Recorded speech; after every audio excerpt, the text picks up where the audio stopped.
Authority, Nta Akure, the Dynamic Station.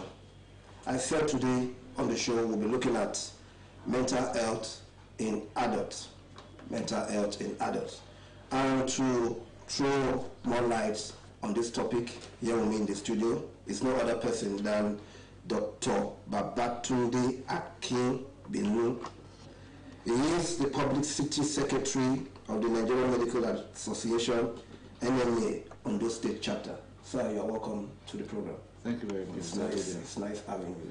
It's always a honor to come here and address topical matters as relating to health and living of our people. So thank you very much. So let's get down to your business. We are looking at mental health in adults. From your own perspective, what is mental health? Excellent. So mental health is the spectrum, right? Mental health is a spectrum from absolute mental well-being all through the way to the complete absence of mental balance. And that's where you talk about people being completely insane and unable to take care of themselves, or what is called madness and regular balance. Now what that means is that it's from being super perfect in the mind and body to being completely from 0 to 100. Now, so it's between 1 and 99 as mental health. Now you can be sure that nobody that lives has absolutely no challenge whatsoever. So all of us have some, as long as you have something you're bothered about or something that disturbs you or something that makes you anxious. Anxiety is a mental health challenge too. It's not just absolutely stripping yourself nude and walking on the street. Even anxiety, worry, fear, tension, which can be for too many reasons, can be acute or chronic, your finances, what have you, So they are all mental health challenges, at varying degrees. All right. So mental health is a spectrum as it is. It's not a definitive illness like malaria or hypertension. It's just a spectrum. But then to come into what you're speaking about, saying, how do we look at the mental health of adults and the aging population? That may be what you're looking at, and that's very important when we're talking about geriatric medicine and the management or maintenance of the older segment of our population, which are really, we call something extremes of age in medicine. Children at the age of 5 and elderly people at the age of 65. So I guess that this conversation wants to focus on the mental health of elderly population. That is true. And I guess we'll do a good job about it. So it's as if from your explanation, it's as if there is no particular, age bracket in this. No, mental health, mental health is what it look. The definition of health is absolute mental, physical, social well-being. Now just relate that to the brain and the mind. All right, so emotional, psychosocial, and environmental. Those are things that affect. So now, for the purpose of this conversation as established, we are now looking at that as it affects elderly population, where they have more significant peculiar mental health challenges alongside biological challenges.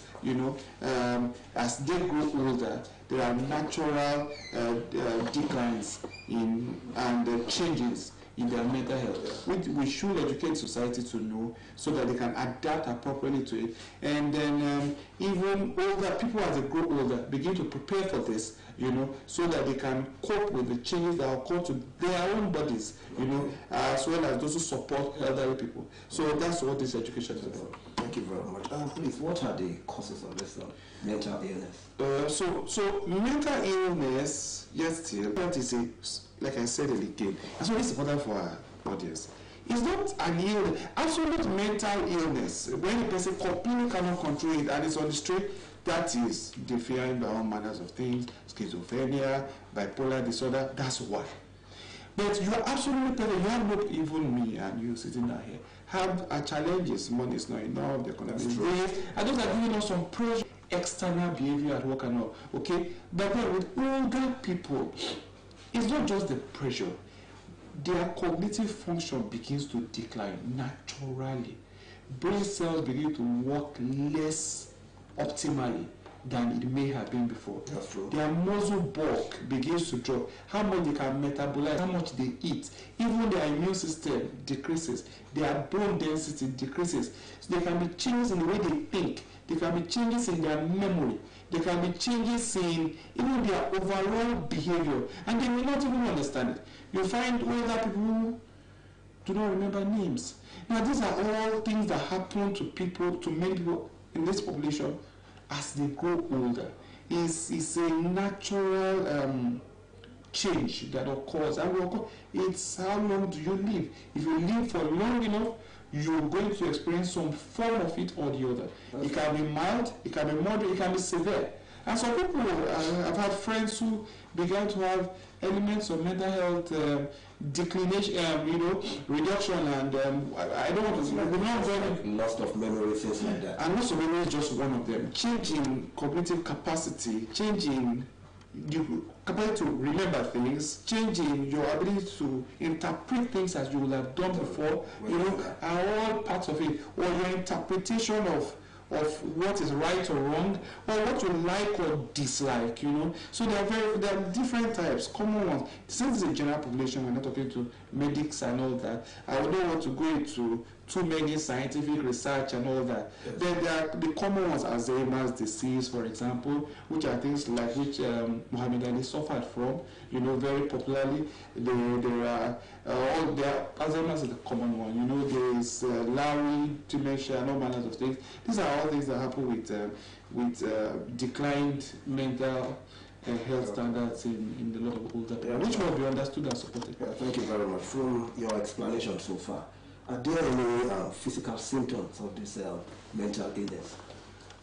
So when people begin to have decreased mental capacities and all that, it's quite obvious. So a man wakes up in the morning and he knows he should brush his teeth, and then he should dress nicely and do what he should do.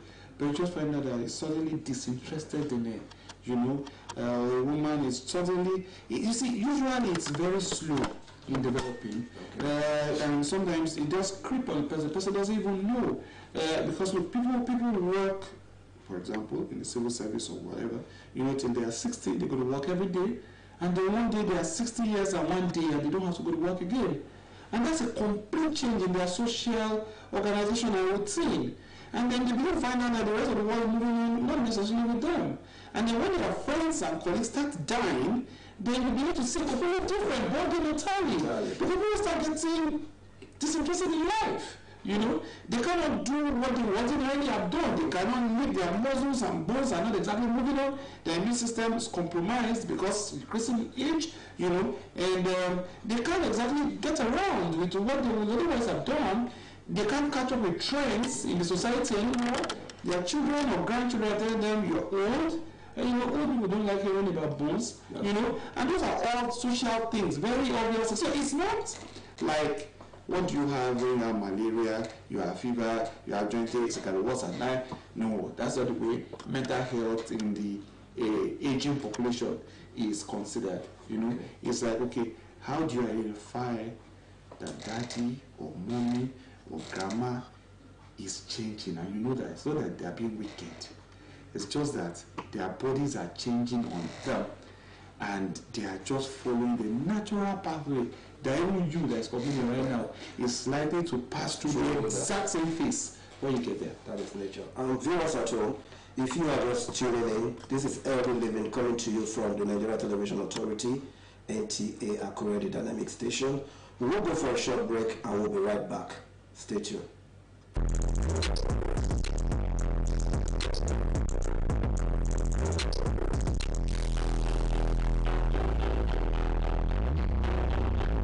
Welcome back from the break. I still have doctor in the house, that is Dr. Babatunde Akimbinu. He is the Publicity Secretary, Nigeria Medical Association, NMA, Ondo State Chapter.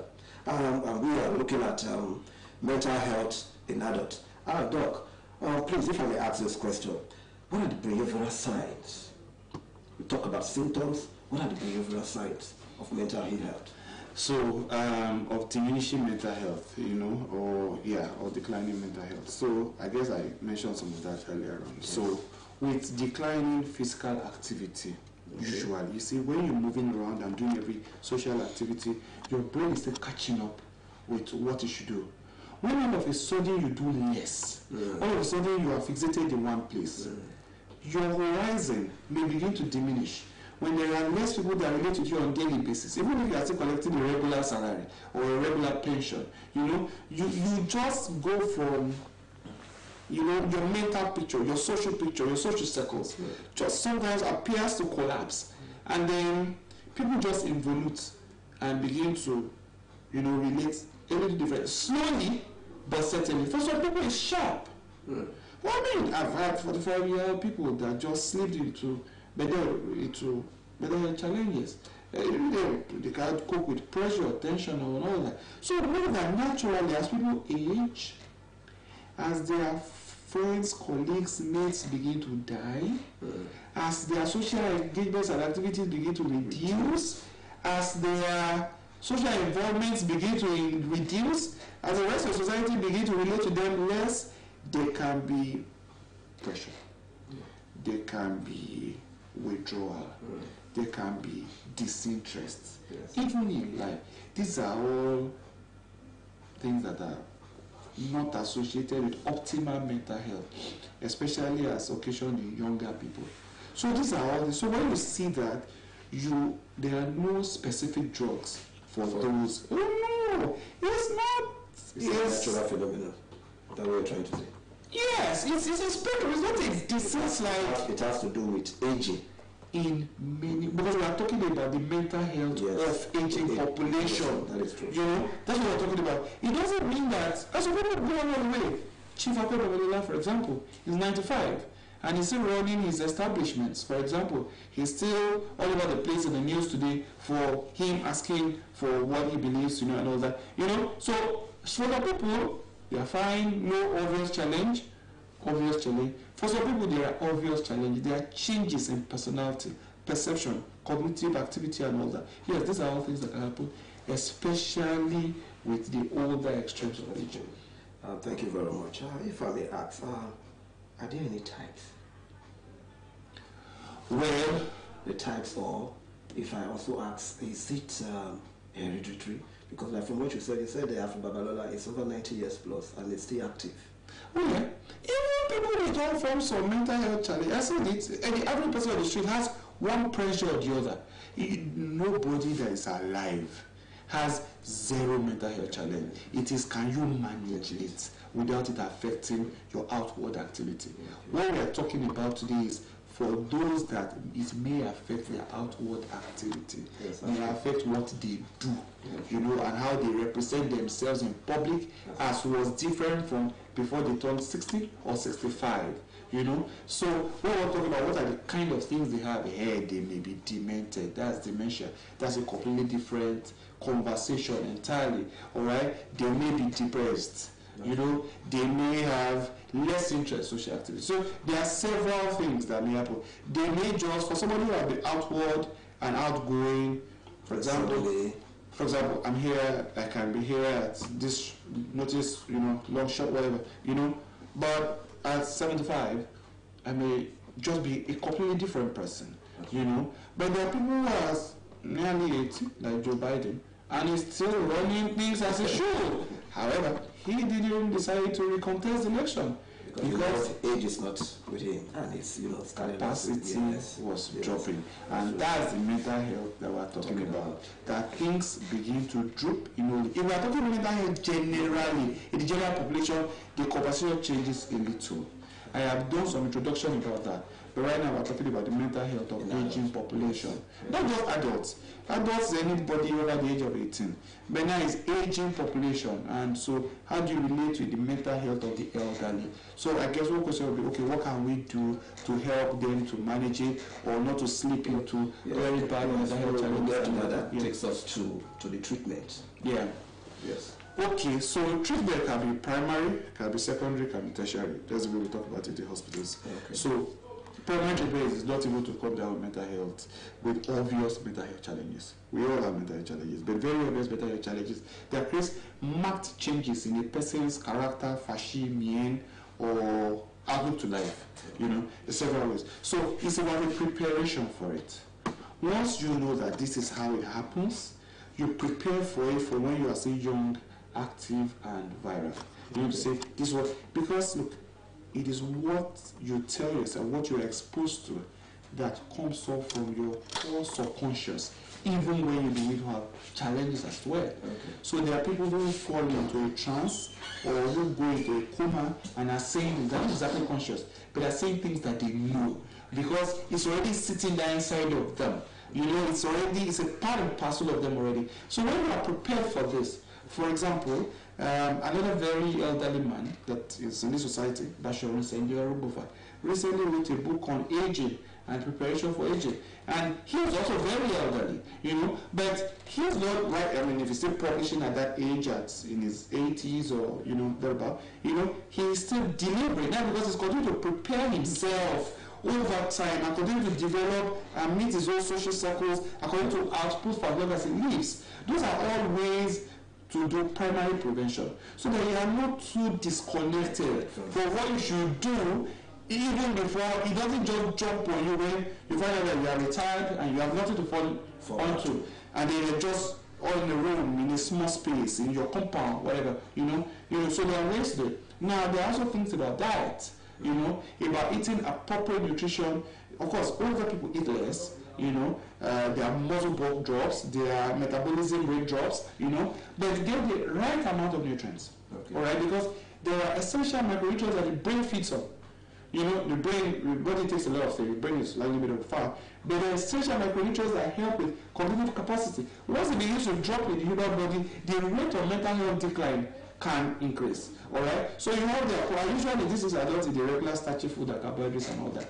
They are in micronutrients and minerals that must be gotten in the regular recommended daily allowance that the body requires. So even if the person is eating less food, alright, he's still getting the exact amount of magnesium, selenium, zinc in micrograms and levels. Those are things that can help with that. There are people who eat fish, for example, omega-3, you do omega-6. These are all things that help with overall balance and shaping equity. And I'm not speaking about these things specifically. I'm just including the essential micronutrients in your diet. So if you eat it, because older people eat less, but get the basics. So it doesn't mean you may not have mental health challenges, but at least I think you are the ones that you can control. Then there's also the place of social activity and company. You know, younger people should stay in better touch with older people.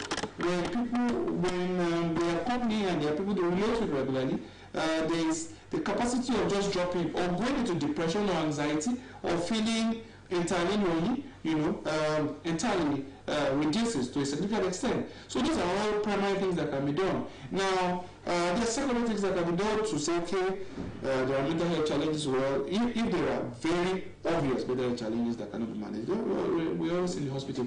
There's a geriatric clinic, for example. There is also the mental health clinic, and you know, which will help people to stay balanced. But geriatric clinics in many places, or welfare clinics, that's what we have at Teacher Hospital here, helps people to stay in shape, helps people to stay balanced, and helps them to cope with all of this. You know, these are all things that go along.